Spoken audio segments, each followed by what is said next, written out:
السلام علیکم ورحمۃ اللہ وبرکاتہ نحمده ونصلی علی رسولہ الکریم اما بعد۔ آج کا سبق سن لیجئے۔ آج کے سبق کی سرخی ہے نماز سے دوستی کیجئے، پارٹ نمبر 77۔ حضرت ابو ہریرہ رضی اللہ تعالیٰ عنہ سے روایت ہے کہ رسول اللہ صلی اللہ علیہ وسلم نے ارشاد فرمایا، مردوں کے صفوں میں سب سے زیادہ ثواب پہلی صف کا ہے اور سب سے کم ثواب آخری صف کا ہے۔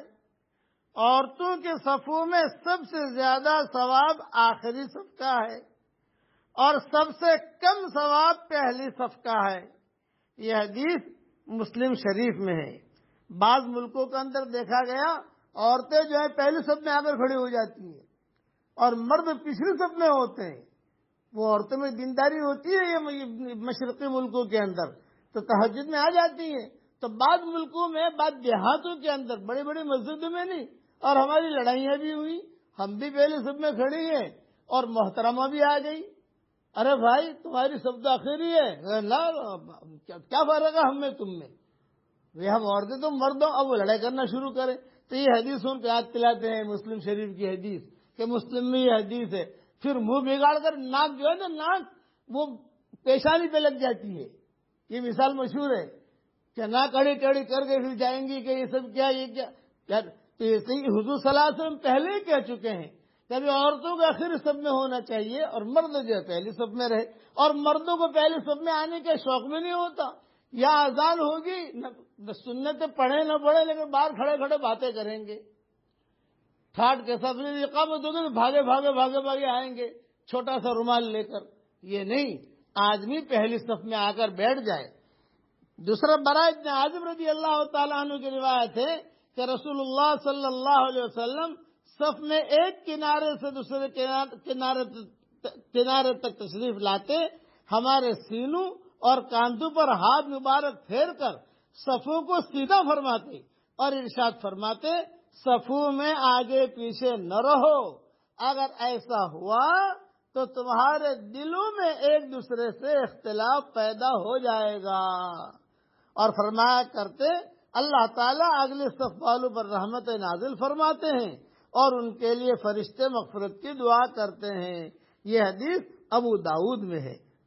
یعنی صفیں ٹھیک کیجئے، صفیں ٹیڑھی رہی دل ٹیڑھے ہو جائیں گے، یاد رکھنا۔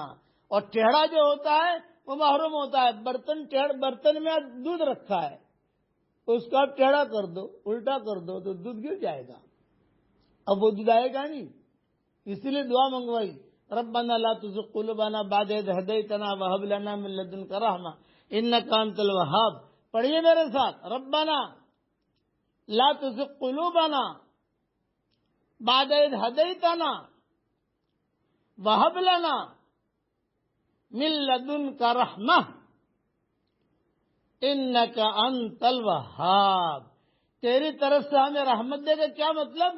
یعنی ہم ہدایت ملنے کے بعد ٹیڑھے ہو گئے تھے، دودھ گر گیا تھا، اب ہمیں اے اللہ تو سیدھا راستے پر چلنے کی توفیق دے۔ اس کا تعلق صف سے بھی ہے، اس لیے صفوں کو ٹیڑھا نہ کرو، صفیں سیدھے رکھا کرو۔ اللہ تعالی ہم سب کو عمل کرنے کی توفیق عطا فرمائے۔ اور اگر کسی ملک میں، چونکہ سبق اللہ تعالیٰ سارے دنیا میں پہنچا رہے ہیں، اس لیے کسی ملک میں عورتیں پہلے صف میں آ جاوے تو مسلم شریف کی حدیث سنا دو۔